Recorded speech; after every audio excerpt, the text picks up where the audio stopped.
এখন চিৰবৈৰী ৰাষ্ট্ৰ পাকিস্তান ভাৰতৰ কাৰণে সদায় ভাৰতত আক্ৰমণ কৰি আহিছে। গতিকে তেনেকুৱা এখন ৰাষ্ট্ৰৰ লগত চাকৰি কৰা তাৰ তথ্যসমূহ আমাৰ লগত ভাৰতৰ জানিবলৈ নিদিয়াটো অতি সংকটজনক। আৰু লগতে যেতিয়া গৌৰৱ গগৈ আপোনাৰ পাকিস্তানলৈ গৈছিলে, তাত গৈ পেলাই তেওঁ ভিজা এক্সটেনশ্যন পাইছিলে তাৰ গৃহ বিভাগৰ পৰা, যিটো আমি কেতিয়াও শুনিবলৈ পোৱা নাই। গৃহ বিভাগে তেওঁক ভিজা এক্সটেনশ্যন দিছে।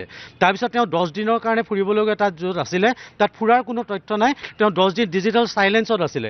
সেই তেওঁ তাত ক'ত আছিলে, কি কৰিছিলে, সেই বিষয়ে কোনো তথ্য নাই। সেইখিনি ৰাইজক জানিব দিয়ক। তেওঁ কি কৰিছে, তেওঁ ট্ৰেইনিঙত আছিল নেকি? তাৰ লগতে তেওঁ তাৰ পৰা অহাৰ পিছত সাংসদ হোৱাৰ পিছত সংসদত যিখিনি প্ৰশ্ন কৰিছিল ভাৰতৰ প্ৰতিৰক্ষাক লৈ পেলাই, সেই কথাখিনি কিন্তু অত্যন্ত আমি গুৰুত্ব সহকাৰে ল'ব লাগিব। সেই প্ৰশ্নবিলাক কি প্ৰশ্ন কৰিছে ভাৰতৰ প্ৰতিৰক্ষাক লৈ, সেইখিনিৰ ওপৰত আমি চৰ্চা কৰিব লাগিব। পাকিস্তান ভ্ৰমণক লৈ পেলাই যিখিনি SIT-য়ে ৰিপৰ্ট দিছে, সেই ৰিপৰ্টৰ যেতিয়ালৈকে স্পষ্টীকৰণ নাহে তেতিয়ালৈকে গৌৰৱ গগৈ আৰু তেওঁৰ পত্নীৰ যে পাকিস্তানৰ লগত আপোনাৰ সুসম্পৰ্ক আছিলে তাক আমি নিশ্চিত হ'ব বুলি ভাবিব লাগিব।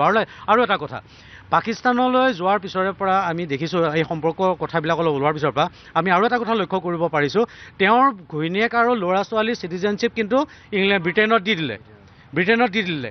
ইয়াত ৰখা নাই। কিয় ৰখা নাই? আৰু লগতে ধৰ্মও তেওঁ এতিয়াও খ্ৰীষ্টিয়ানিটিয়ে লৈ আছে।